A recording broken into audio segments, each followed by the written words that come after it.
Hello everyone.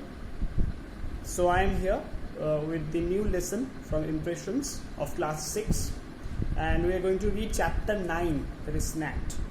As discussed, I will be only making you understand the text. We will be going through the text properly with the proper word meanings, and I hope that the way we will discuss the text, the passage, we will have no problem while answering the question answers. So first, let's know about the author itself. If we come back to the author, the short synopsis about the life of the author is given at page 72.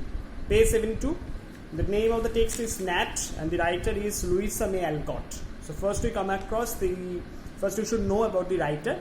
Louisa May Alcott, she was born in 1832 and she lived till 1888.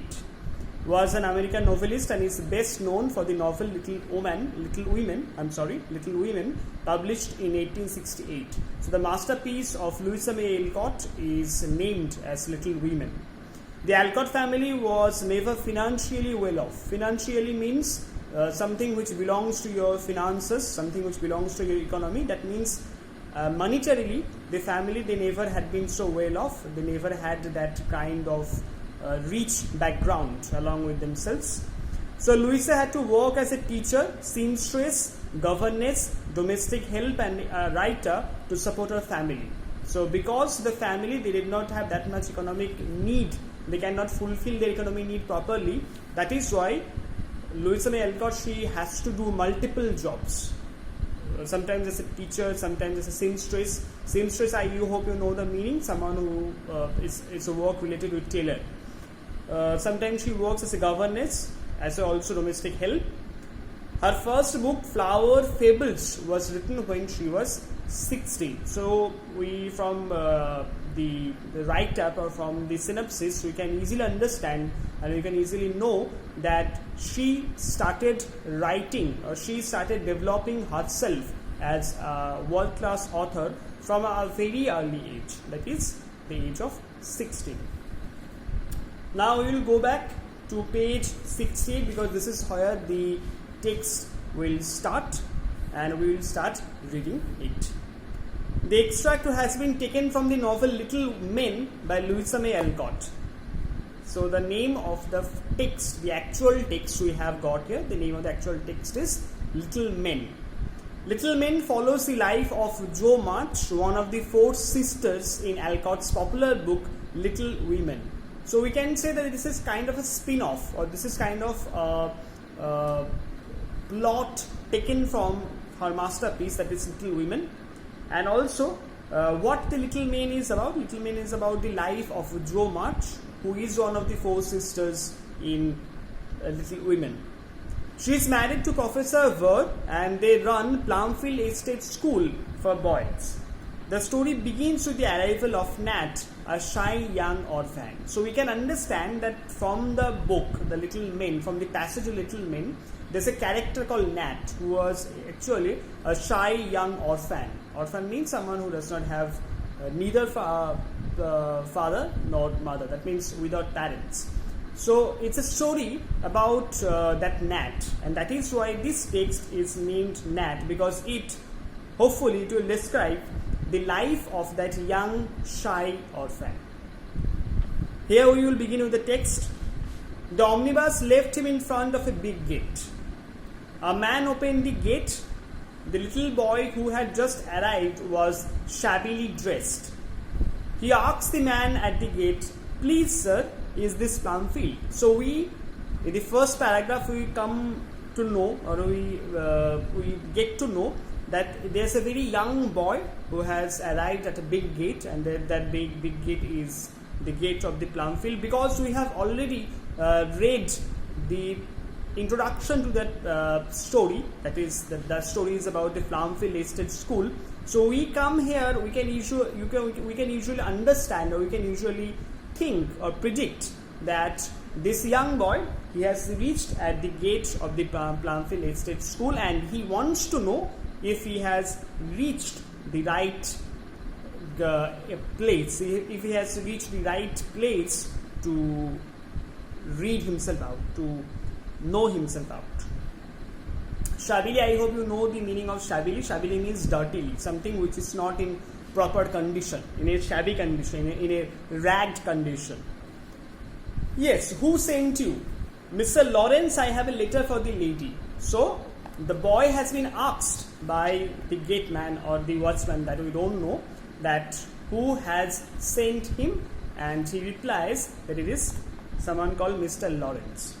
And he has also a letter for the lady. That means if we read the text, because we have read the introduction part, we can say that this is the letter will be for Jo March, because she is the one who is married to Professor V, and they together are running the Plumfield Estate School.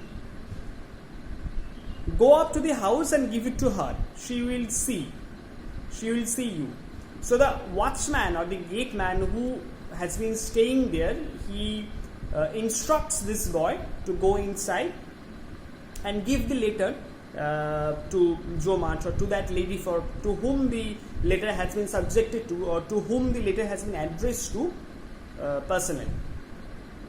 The boy went up to the house, much encouraged by the pleasant way in which the man spoke. So because we have been reading the story also, we can understand it along with the reader, that the man who was at the gate, and the first man who conversed with this young orphan boy, hopefully, maybe he himself is Nat, we don't know, but we can hope that. And the way the person spoke, the way that watchman spoke, or the way the watchman speaks, it shows that how kind, how generous the person is.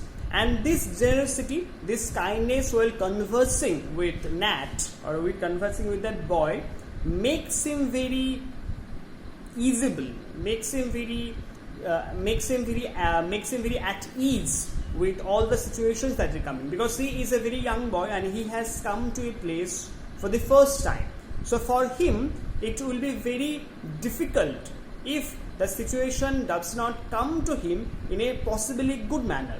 And because of the natural inclinedness, because of the way this watchman or this person at the gate treats him, this young boy, he gets very happy, and he knows, or he understands, that he has come to a place where love will be given to him and care will be taken of him also.